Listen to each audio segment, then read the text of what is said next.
Okay. Okay, we'll go ahead and get started, and I'll admit people as they come in. So hi, everyone. It's nice to be here today. Thank you for joining us. As most of you know, my name is Katie, and I'm excited to be here today for OPA's webinar with CCRW about all things accommodations. So to start, CCRW is a national not-for-profit organization with the mission of promoting and supporting meaningful and equitable employment of persons with disabilities. As innovators and agents of change, they build partnerships, develop skills, and share knowledge and influence attitudes. So today we're going to hear from two amazing people who work for the organization, Carrie and Brad, who are accessibility consultants, and they are both dedicated to advancing equity and inclusion. Just a few housekeeping rules before we start. Please ensure that your mics are muted. And if you do have any questions, if you could hold them until the end or just put them directly in the chat, and then we'll hold about a 10 or 15-minute period for a question and answer at that time. And of course, if we don't get to all of the questions before 12 o'clock at the end of the webinar, we can always address them on email. So don't worry, please still put them in the chat. And without further ado, I'm going to go ahead and pass it over to Carrie and Brad. Thank you so much. I will share my screen and get started here today.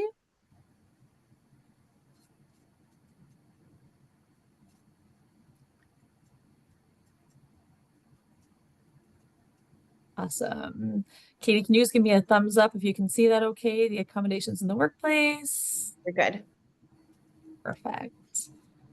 Excellent. So thank you so much to Katie and to Tanya from the Ontario Professional Hairstyling Association for inviting Brad and I to come on behalf of CCRW today to talk about something that's near and dear to our hearts, which is accommodations in the workplace. We're going to go through a little bit of what accommodations are and how that looks like in helping to build inclusive workplaces through collaboration and innovation. I'd also like to thank all of the attendees today for coming. I know life is busy, and I really appreciate you, or we appreciate you coming to join us. I would like to start by doing a land acknowledgement. I'll speak on behalf of myself and Brad. So I respectively acknowledge the land on which I come from as the ancestral homelands of the Beothuk, whose culture has now been erased. We also acknowledge that the island of Accommodations, Newfoundland, as the unceded traditional territory of the Beothuk and the Mi'kmaq. And for Brad, the Halifax Regional Municipality is located in Mi'kmaqi, the ancestral and traditional lands of the Mi'kmaq people. The municipality acknowledges the peace and friendship treaties signed in this territory and recognizes that we're all treaty people. I speak on behalf of both of us when I say we're very grateful to be able to live and raise our families on these lands. And I would appreciate if you all take a moment to acknowledge the land that you are coming from today. I'm going to hand it over to Brad for his input here. So we're just going to kind of go back and forth as we go through our presentation. And as Katie mentioned, feel free to put any questions in the chat, and we will have time for Q&A at the end. Thanks, Carrie. And hi, everybody. My name is Brad Simons. I'm another accessibility consultant in CCRW. Katie did a great job explaining as to kind of who we are. So we are CCRW, which is Canadian Council on Rehabilitation and Work. And what we primarily focus on is supporting individuals who identify with living with some type of disability in gaining meaningful or equitable employment. That can look like a lot of different things. Typically, it's individualized support for that individual. We are rolling out a youth program as well that's starting up in the coming weeks. So we're going to be starting to support youth again. So that's 16 to 30, helping them in hopefully getting some meaningful and equitable employment, whether that's starting employment or looking to get to a different avenue in their life. So very excited on that avenue. And that's kind of the general spiel about us. As for who we are, so myself, as I said, I'm Brad Simons. I'm an accessibility consultant. I have been with CCRW for a little over 2 years. Been in this role for about a year. So I've been supporting folks in Red Seal trades who have been facing any kind of barriers, challenges, helping them, whether that be in employment or in their educational block as well, wherever they need support. And mainly what we've focused on doing is trying to support those on an individualized basis. Carrie Deere is the other accessibility consultant. She is the lead accessibility consultant, been with the program since the start. So she's the expert of it all. Happy to be along for the ride though. And so the rest of the support typically looks like developing solutions for those apprentices that are based on their specific needs. It's not around someone comes to us and says, this is a challenge that I faced, and then someone else faced a similar challenge, we do the exact same support. That's not how it works. We like to tailor it to each individual aspect. So whatever they're going through, whatever challenge, and whatever solution that works for them, we work together, we collaborate, and we try to find the best solution for them moving forward. We also advocate for those who maybe have some difficulties in doing that themselves. So whether that's understanding what their rights are, understanding how to disclose their disability, or even advocating for them to their employer or an educational institute, we do all of that. Excellent. Thank you, Brad. And I will say that I am not the expert, and that we are all a team that works together. And we're very happy to do that. And part of the advocacy piece is just this. It's really kind of making sure that we all understand where we can make an impact, whether that's as an employer, as a community partner, as an employee or an apprentice ourselves. So I want to talk a little bit more about DE&I and how it's now more important than ever. And I'm sure that many of you have probably heard some of the rumblings from south of the border, how DE&I is not important and it shouldn't have a priority. And that's certainly not how we feel. And I think that it's really important to highlight Canada's commitment to diversity, equity, and inclusion. And we can't really say that without also including the word accessibility, because that's really important to us as we represent people that do have disabilities. And I feel like Canada, especially in the last decade, has made so many significant strides in this area. Brad and I, as he's mentioned, has worked exclusively with apprentices as yourselves, or many that you may be, throughout Canada. And we've really seen the landscape starting to change. People are starting to talk more about how can we be inclusive? What are different things that we can do? What is equity versus equality? And those are all great conversations to have, and really important that we're starting to understand those more and see the changes. And it's really important to have an inclusive workforce in order to ensure that we have economic growth and that we do have innovation. And the reason why DEI matters now more than ever, other than that we're Canadians and I feel that we're very patriotic and we really care for each other, we have skilled labor shortages, and Brad and I will talk about that in a little bit. And in order to be able to fill that, we need to look at how we can include everybody moving forward. And we really want to highlight that we're not trying to lower any standards of what brilliance is in any trade, but we're just trying to remove barriers. And how can we remove barriers and still give productivity supports?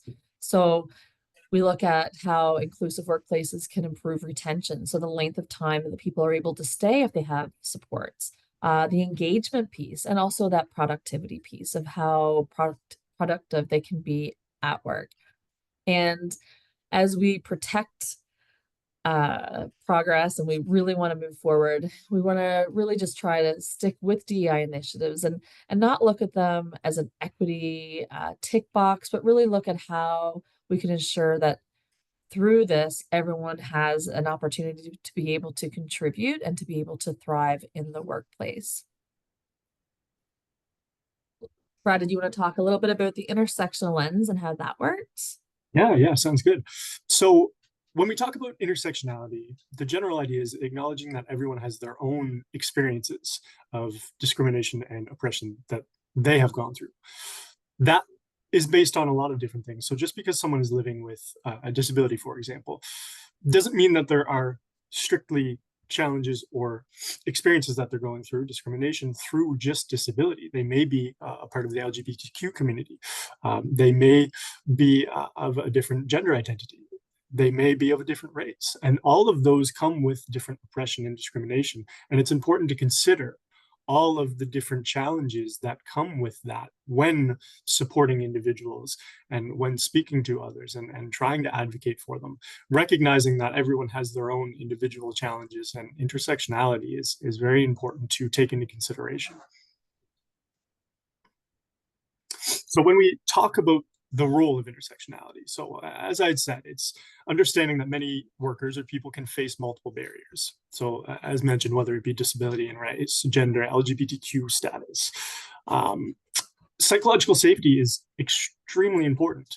It's the utmost important that workers can feel safe and comfortable and okay to disclose and ask for accommodations when an employee or a worker is going through really challenging things at their work and they don't feel comfortable coming forward to their employer.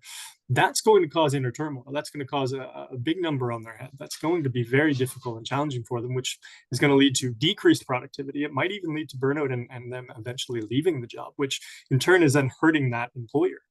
So it's important to promote inclusive workplaces and not just removing the physical barriers, because those are of course really important, but also removing the social barriers around that, making sure that conversations are being had about what challenges are happening and making sure that it's an open space that people can feel comfortable and confident coming forward about those things.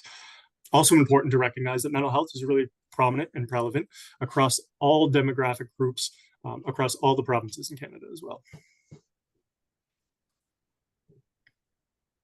Thank you, Brad. Throughout the presentation, we do have a few examples. As Brad mentioned, we've worked with apprentices across all 55-ish Red Seal trades throughout Canada. And I'll talk a little bit about these. I think we have one of our own today who may be willing to share her story towards the end, and we'll open that up if she's interested in doing that later. But my first example is of a heavy equipment operator. And so as Brad talked with that intersectionality, right?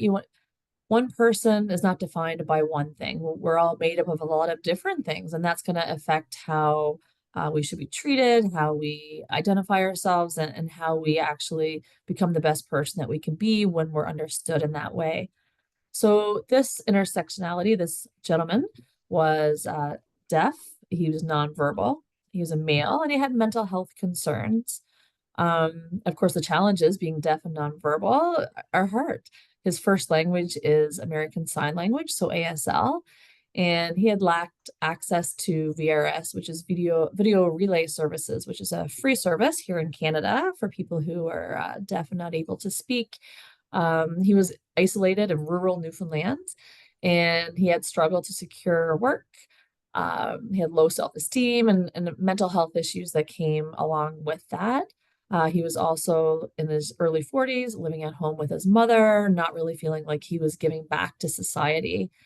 So as Brad also mentioned, we really try to work on individual solutions. And so we were able to, and Brad worked on this one with me, get him a phone to be able to communicate, to be able to use VRS, to be able to get outside of that comfort level. And he found an employer that was willing to adapt. And with an ASL interpreter, I was actually part of the interview, and it was a beautiful experience. Of course, as an accessibility consultant, I've worked with a lot of individuals with disabilities, and I've had to do a lot of different things. But one thing I've never sat in on was an interview having an ASL interpreter.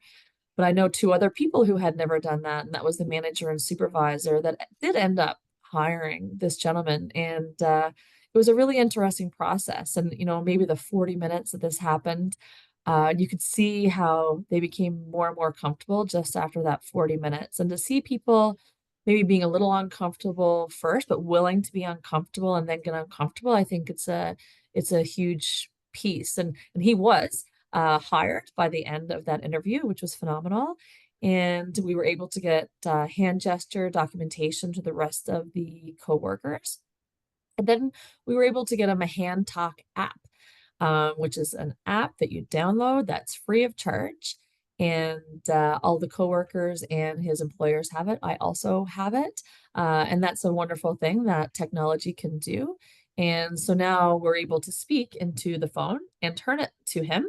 And the bot or the cartoon character on there actually performs ASL, and he's able to understand in what is his first language. So it's just another example of how an accommodation can really help people fit in.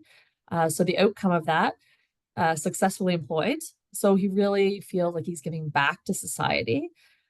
He's thriving in his role. He's embraced by a very supportive employer. Mental health gains, of course, right? He's not living with his mom anymore. He's out. He's giving back to society.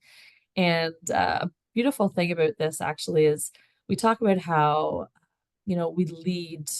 leadership is really important with accessible and inclusive environments. But this employer says having this gentleman come on has changed completely the way that everybody relates to each other, because they realize, wow, like through simple support, such as a free app, or, a few things that we've done together to be able to help him, he's really come a long way and been able to change the whole foundation of their workforce. And as a heavy equipment operator, you can imagine, right? They're in construction, they're in bigger operations, and they work way more cohesively as a team. And the employer, when we're going through the hiring process, and he said, you know what, it's no big deal that he can't hear. Most of us don't talk on the job site anyway because it's way too loud. So apparently in heavy equipment operations, they use a lot of hand gestures. And I'm just really happy to be able to share that story and how it has been successful. So now I have some trades facts trivia.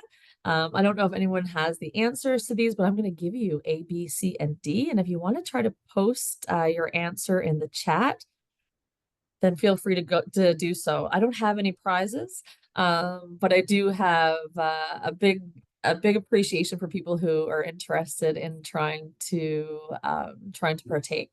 So the first question is, in Canada, how many skilled trade workers are expected to retire between 2019 and 2028?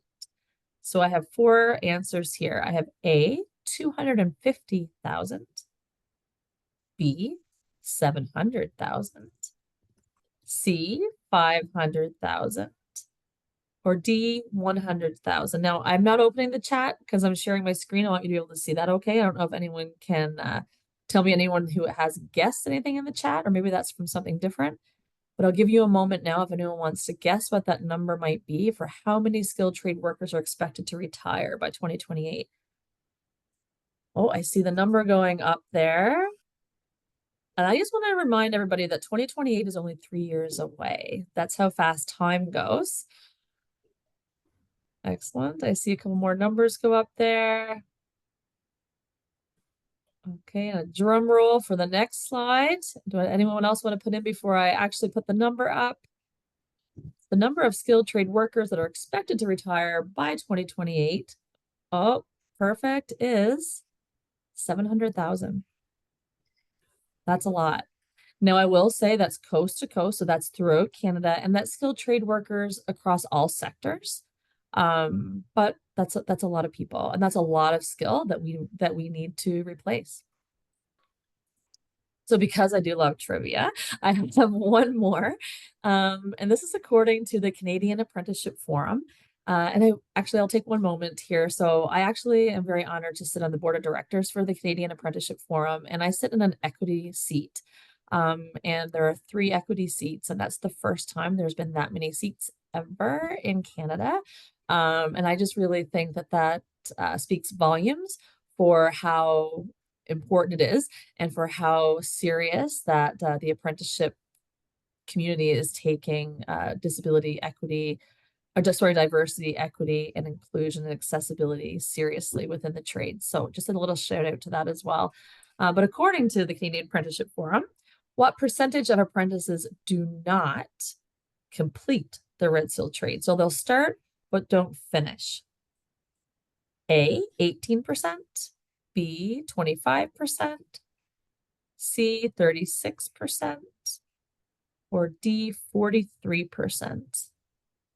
Now, I will say that this represents not finishing a trade, but say if somebody were to start hairstyling and then they decided that they wanted to go and start HVAC.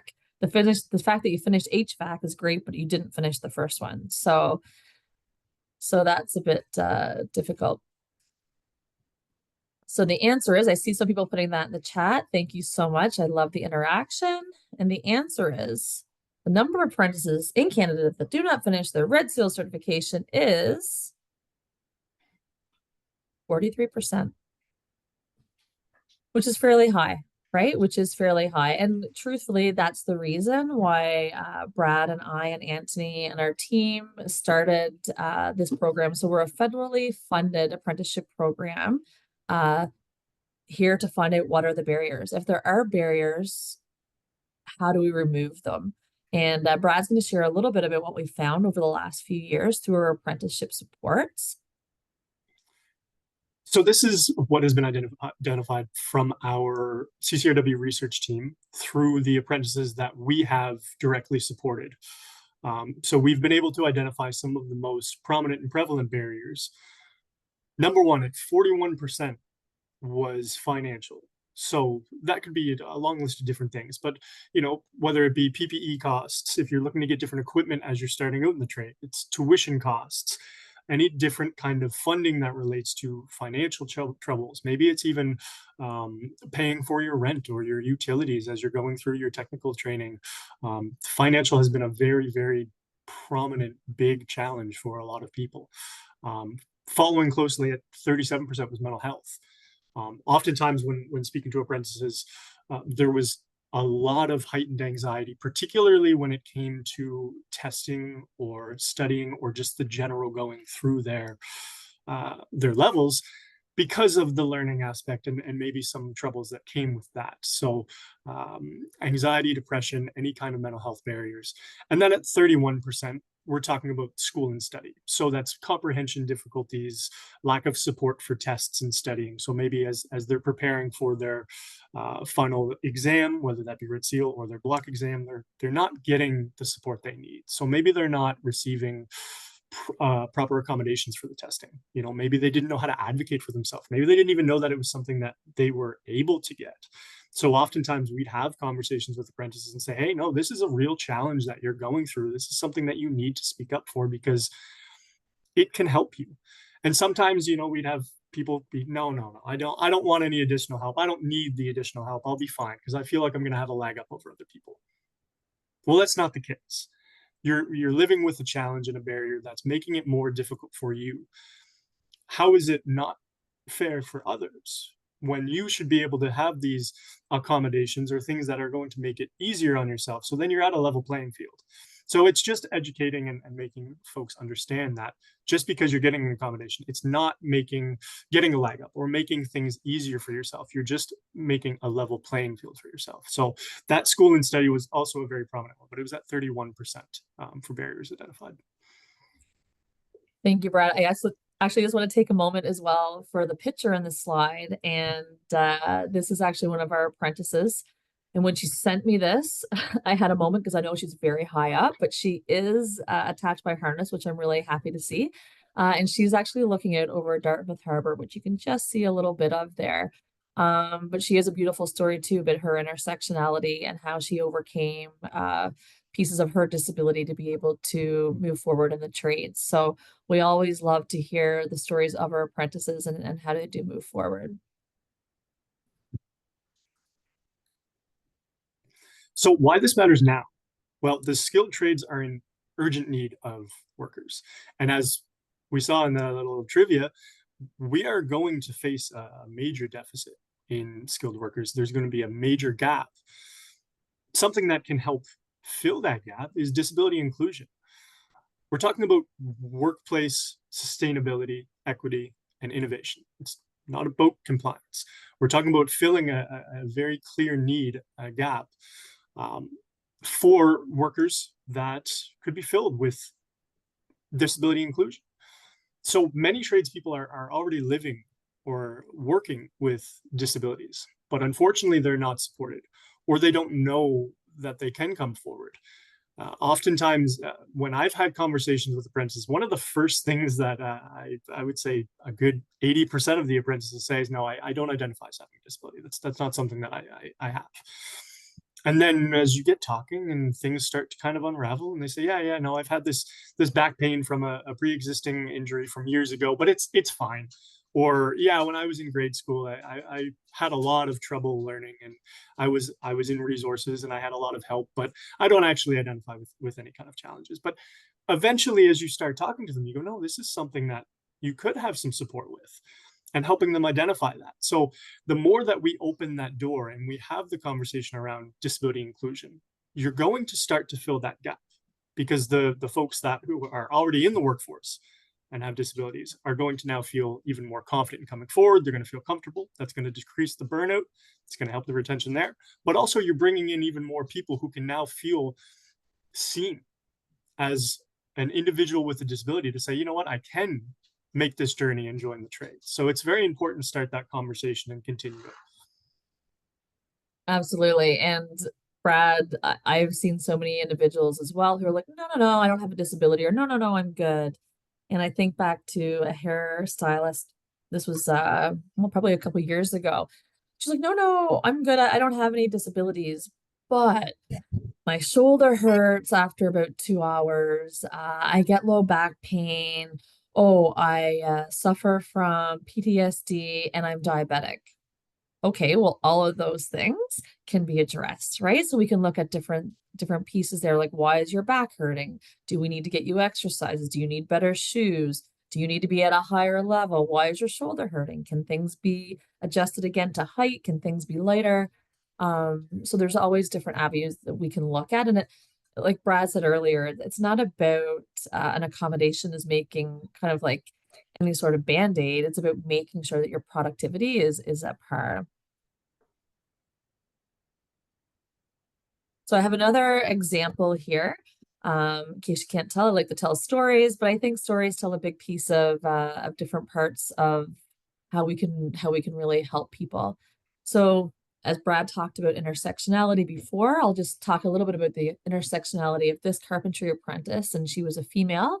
She was an African Canadian, part of the LGBTQ2S+ community, and she also felt that she was neurodiverse. So she identified to me that her challenges were dyscalculia and dysgraphia, and her biggest thing was struggling to read a tape measure. And she said when she looked at that tape measure, she's like, all the lines kind of jumble, and she feared losing her job. And she didn't want to tell her employer because she's like, I'm already a woman, I'm already Black, I'm already a lesbian. They know that. I can hide my neurodiversity. I've hid it for so long, and I don't want to disclose. And you know, at CCRW, we do encourage disclosure. We always talk about disclosure, but it's not always right for all people, and we will never force that. And we would never disclose for anybody else. We're always, you know, apprentice or candidate first. So we put that to the side and we're like, okay, well, how do we help in this situation then? So I talked to her about a digital tape measure, and she'd never heard of one before. So digital tape measure, for you, those of you who don't know, it's literally you measure and it comes up in numbers at the top of the tape measure. And she said, well, I'll try anything. Okay. I said, okay, no problem. I'll send it out to you. And so 2 weeks later, she called me. And when I answered, she immediately broke down in tears. So of course I was scared. I didn't know what to expect. And she said, you have no idea, you've changed my life. She said, I've used this tape measure for 6 days at work, and already I have so much confidence. My employer is telling me how good I'm doing. She's like, I have no more anxiety, pretty much. She's like, because I feel like I can bring my true self to work. I question if she can bring her true self to work because she's still maybe not disclosing, but I'm not here to judge that. I will also say that I did not change her life, but it was her being able to have the confidence to be able to say, I need help. I need my productivity to be better. Do you think there are any solutions? And we worked through that, right? So it was her just saying, hey, I think I need a hand here. Is there something we can do? Because she loved being a carpenter, and she wanted to have that job and also that retention piece. So this is not the first tape measure I've given out, but it was the first one. And this tape measure cost $35. So think that a $35 tape measure can really actually change someone's life is a beautiful concept. So I have a little more trivia. Uh, so talking about the diversity and disability, and so we really haven't talked much about that, but when we talk about disability, we really talk about it with a broad brush. We talk about physical disabilities, we talk about mental health, we talk about neurodiversity. There's so many different pieces that play in there. And again, you can go to the chat, and I will check the chat afterwards, I promise. Does anyone have a guess of how many Canadians identify with a disability? So I'll say in CCRW, we never ask for any sort of proof of a disability. We don't ask for a psych ed assessment. We don't ask for a doctor's note. We just ask you to self-disclose. Does anyone know what the number is, though, through Stats Canada, throughout Canada?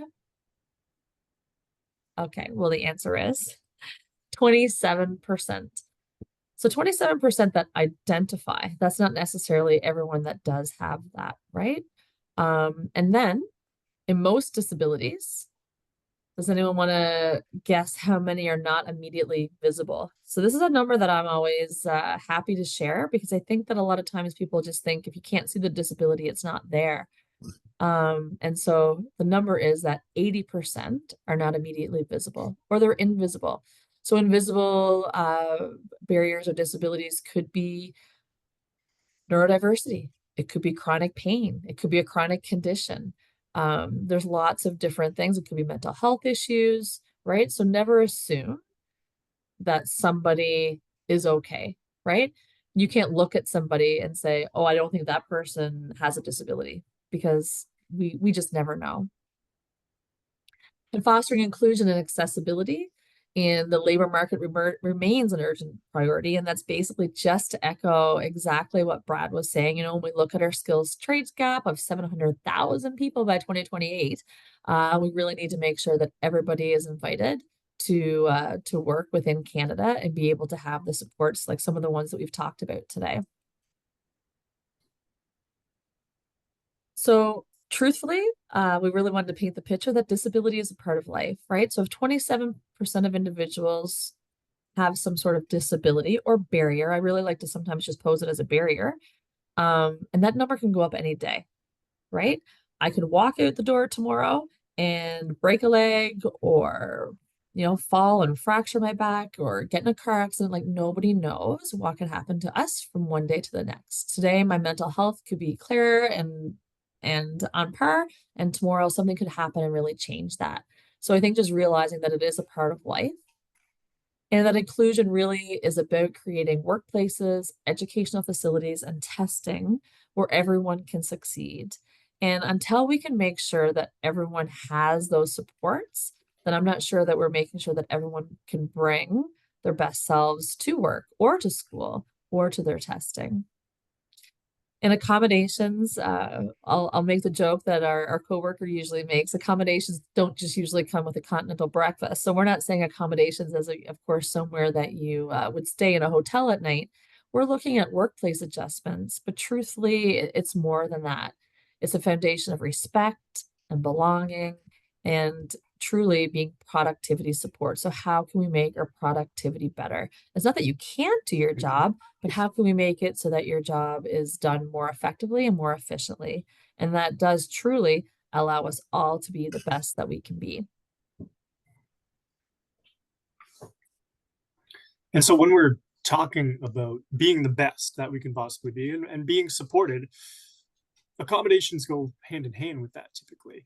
But accommodations typically kind of get looked at in a way where people go, oh, no, we can't do that. That's too much, or it's too big or too expensive. But accommodations don't need to be those things. It's not always something that is this big, huge thing you need to purchase with a really big price tag on it. And it doesn't have to be something that's scary. You know, sometimes people don't really know what an accommodation can actually look like. There are so many different types of accommodations, whether that be a physical accommodation, like a hard accommodation, or a soft accommodation. So as Carrie had said, sometimes it's something as little as just a $35 digital tape measure that can be used for an apprentice that's just struggling on the job. It also could be things like maybe an apprentice is having trouble with remembering what needs to be done for the day. So they go to their employer, and that employer says, you know what, I'll write down the tasks for the next few hours. This is what you need to get done for this morning. And they take that with them. They have it. They can always reference it.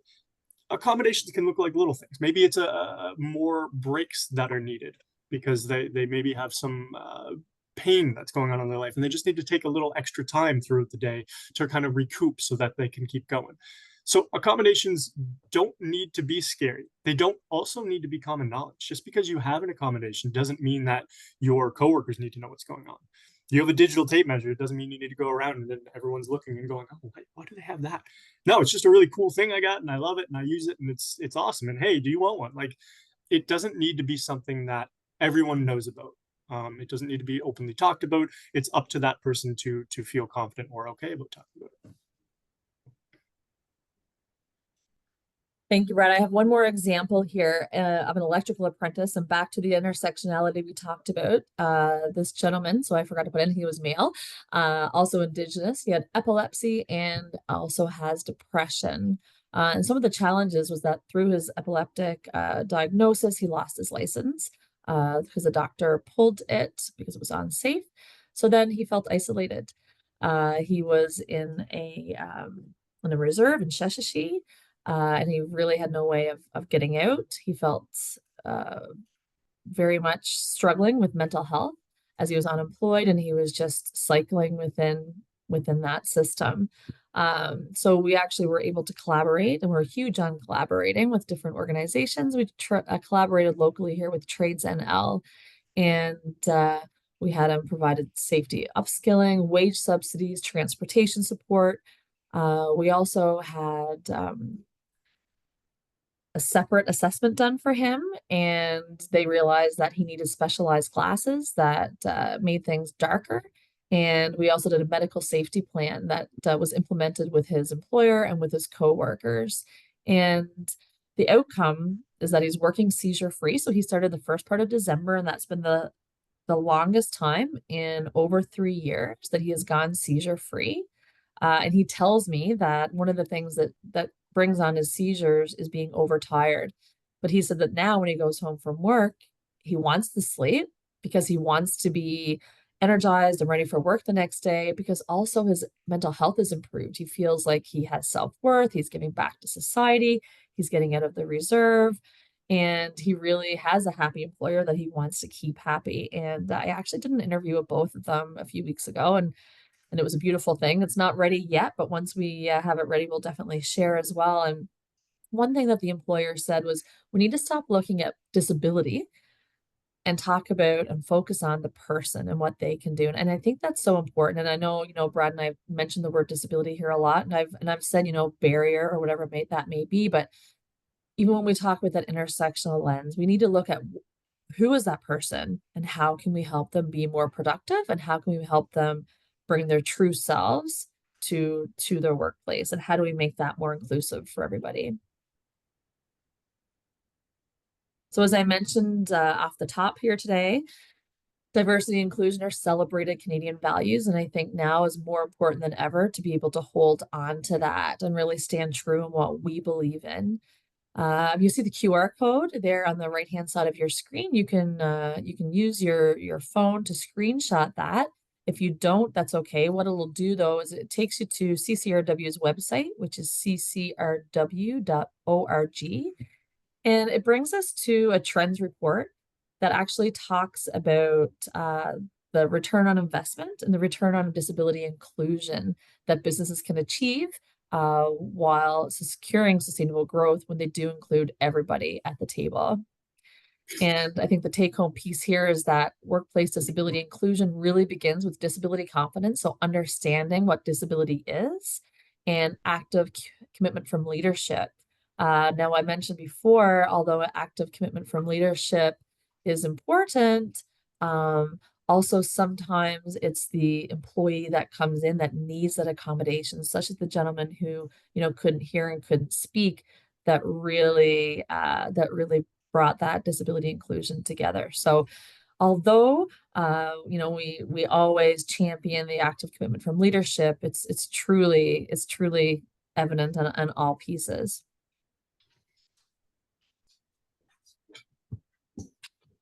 So the call to action for all of us to think about, and either as an employee or an employer, are we fostering workplaces where workers feel safe to ask for what they need? And Brad talked about that. How do we make it so that people are open to feel like, you know, if I need help with something, how do I ask that, and how am I not intimidated by that? I think that's a really important space that people do feel safe. And as Brad mentioned as well, I think I'm just summing up everything that Brad said today, but small accommodations, right? So they can be small in size, they can be small in price, but let's think about the big impact that they can have for individuals on their confidence, right? We talked about especially removing that mental health stigma, about removing that anxiety, about the retention of somebody staying in that workplace if they have these tools to help them. And then also about the productivity pieces that we can have there to really try to help us be better employees and employers as well. And inclusion is truly not about compliance.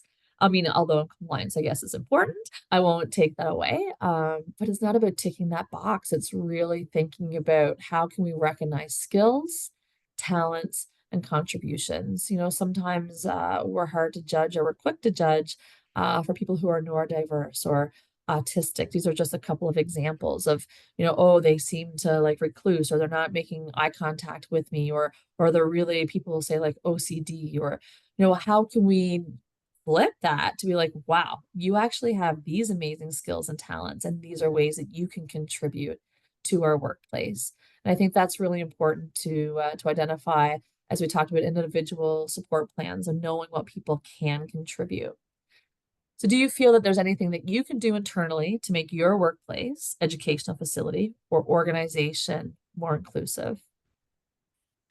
For the next few slides, I do have some ways that I feel and Brad feels and our company supports to be able to make that happen. But I wanted to once again give a shout out to the employer who employed our electrical apprentice, saying, let's stop looking at disability and let's focus on the person and what they can do. So as we do have a call to action, this is again where you could take out your phones and scan the QR code. If not, again, these are all found on our CCRW website, which is ccrw.org. And this is our Disability Confidence Toolkit. So this was initially designed for workplaces. However, it is great for community groups. It is great for people who may or may not have any sort of disability. It is great for educational facilities, and it touches on so many things. It really is very in depth, but there's wonderful things in here about onboarding. There's actual downloadable sheets that you could use tomorrow if you wanted. There's pieces in here on accommodations that a lot of things that we've discussed today. You'll hear about inclusive workplace culture and talking about communication, which is also a very important piece, just how you communicate with different people, and also just keeping that conversation going, because today I may feel fine at work and in 3 weeks' time, things may change. So always having that check-in is really important. Another piece that is fairly new within CCRW, but we did launch in January, so in its early days, is called Untapped Talent. So are you looking to hire persons with disabilities? This is a job board. Everybody who's on this job board would identify with some sort of barrier or disability. And what we're trying to do is really get employers to become disability confident. So we help employers become disability confident through a series of educational facility or education pieces, and a lot of just really understanding what that equity looks like. And so we're encouraging people again to sign up through the QR code in order to be able to register and then create a job posting. But you can register before you can create a job posting. You will be interviewed to see about your interest in becoming disability confident, and we can help with that. And then we also have our sister company, which is called Innova. I did mention earlier that we had some people go for extra assessments, and that again was through our sister company, Innova. And they now have an app, and you can scan the app, the QR code there. And it's to empower employees, enable employers, and transform workplaces. So a big piece of what they do is just really identify what are some issues that you may have. For example, is it hard for you to manage your time? Do you get distracted easily? What are different ways that we can try to help and increase that productivity? And then that gets into bigger questions of physical ailments, mental health ailments, and that sort of thing. So those are just a few different ways that you can action things that we've talked about today.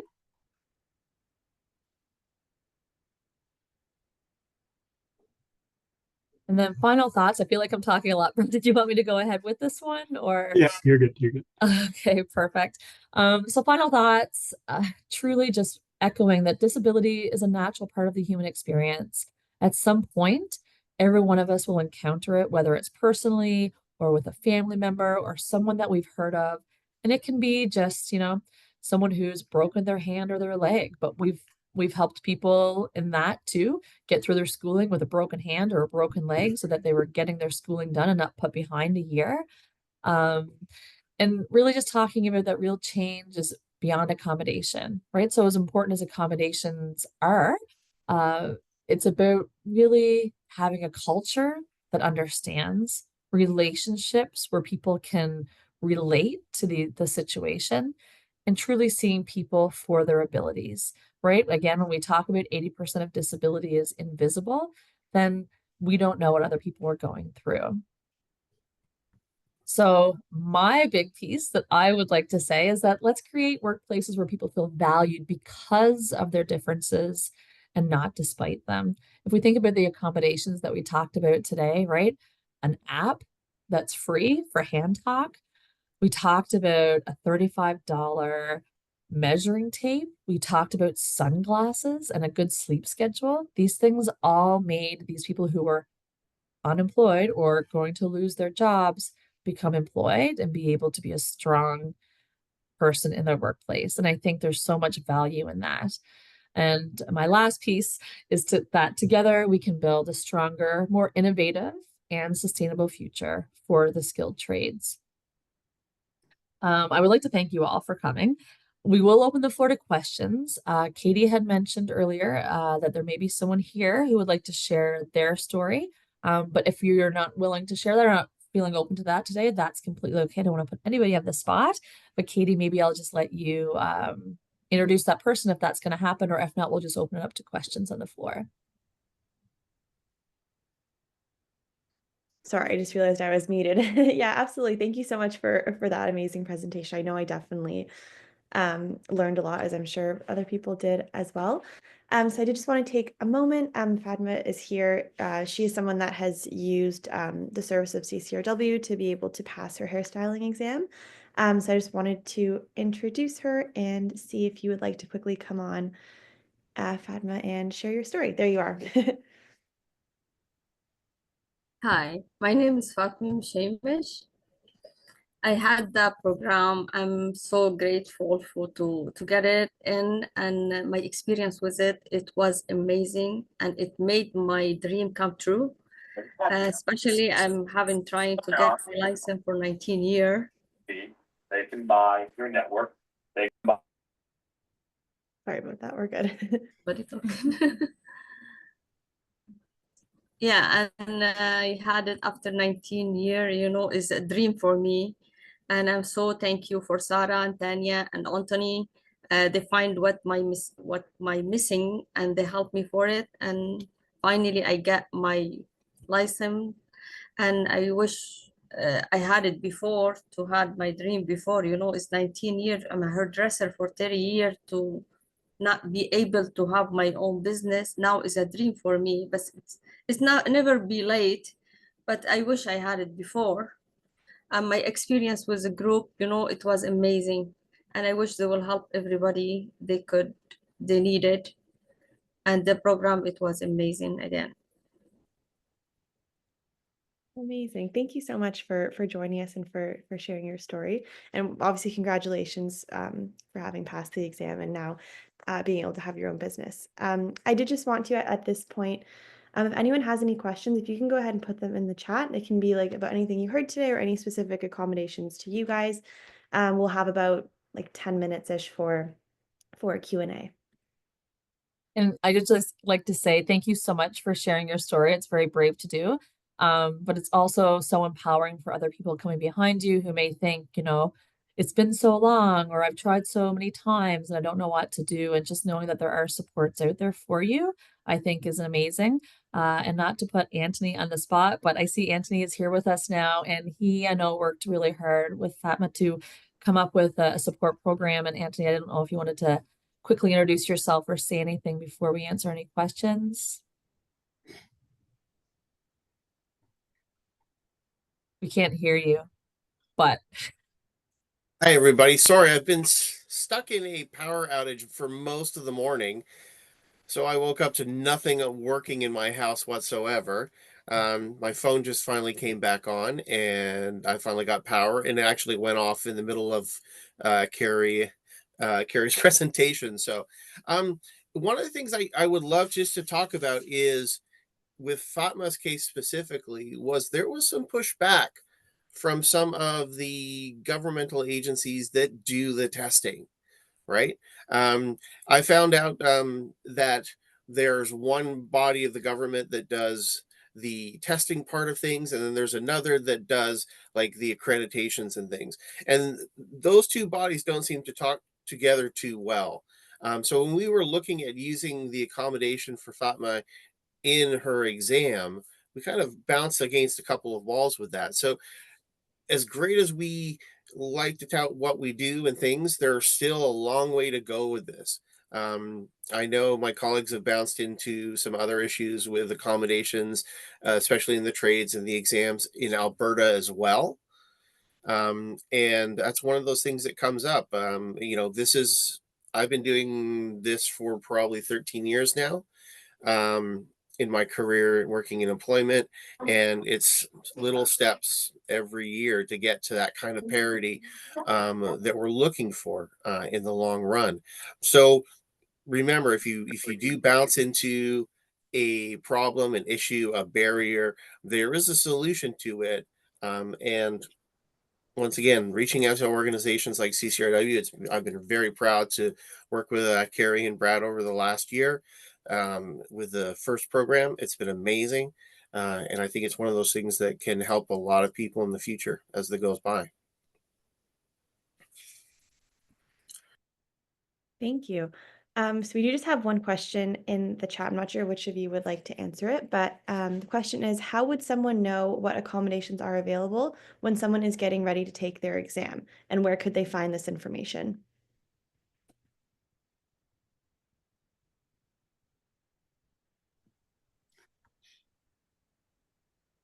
I'll take it, I guess. uh, so truly, it depends on what that individual is going through, but there's tons of resources out there that are available for folks to use. There are websites you can access to kind of put in what kind of challenges you're going through. There's something called Ask Jan, which is the Job Accommodation Network. So that's something that you could use to go on, that has a list of different accommodations based on whether it be workplace or educational. It truly has tons and tons of different supports. Some may be a little bit outdated, but at least can give you a bit of an idea as to where to start. So that's a pretty good starting place to get that information, and I can plug that website here in the chat. I don't know if either one of you guys wanted to add to that at all, but that's my spiel. I would say one of the things about accommodations in both the workplace and in training and education is that a lot of the times it's not something that somebody thinks about as an accommodation, right? If the gray in my beard is real, if you remember going back 20, 30 years, if you were going into a building anywhere, where was the wheelchair ramp? It was at the back of the building, right? So the technology changes every year. The way we do business changes every year. The way that uh, things change is a constant thing. So sometimes it's about finding that piece that makes that thing work. And sometimes it is. It's easy. It's an app on a phone. Sometimes it's a device. Sometimes it's an ergonomic mouse or a bigger screen. Sometimes it can be a lot of different things. but working with individuals who have that skill and experience of knowing what accommodations might work. And once again, it's trial and error, because sometimes Fatma, as an example, was using an electronic reading pen to help with their exams. That may work for one person, but it might not work for another. But the Jan website definitely is one of the first places to jump off at. And if it's employment related, always reach out to CCRW. There are a number of organizations across Canada that work with people in the disability world as well. And I did just pop in the chat there, the employment services at ccrw.org if you have specific questions, and you can also pop onto the website and ask questions. And absolutely, Tanya, people can reach out to directly discuss or directly ask. So unfortunately, our apprenticeship support program is ending at the end of this month, and that was due to federal discussion, because there's a lot of different government things going on, not just south of the border, but also within Canada. But we'd be able to point you in the right direction for sure. Amazing. Thank you. I'll just give it another few seconds. If anyone else has a question, please feel free to put it in the chat. But I guess I'll go ahead and kind of close it out. So thank you so much to Carrie, Anthony, and Brad. That was wonderful. And I know that I'm sure a lot of questions were answered during the presentation and people definitely got a lot out of it. If you do want to follow up with them, you can find them at www.ccrw.org. And yeah, thank you again. Again, if anyone has any questions, feel free to shoot us an email or. Oh, hi everyone. I'm a hairstylist and makeup artist. I have 18 years of experience in India and Dubai, and I don't have any idea how to get a license. So that one I think probably Tanya could answer directly. I don't know if you want to put your email in the chat, Mamta, or Tanya, if you want to put yours, and then maybe you guys can converse directly, since I know there's a lot of specific things to hairstyling that maybe we wouldn't have time to discuss all of it right now. I'm just going to put the OPA email in, and maybe Katie, if she could send an email directly to OPA, and then somebody can respond with possible pathways. Absolutely. Okay, perfect. There you go. Both emails are in the chat. So yeah, we can just chat with you directly and let you know the best way to become licensed. But yeah, I'll go ahead and close it. Thank you guys so much for coming today. I don't want to go past 12. And yeah, hope you have a great rest of your day. And as a reminder, this will be on YouTube in a few days, and we will email you the link. And thanks everyone. Have a good rest of your day. Thank you so much. Thank you. Bye. Bye.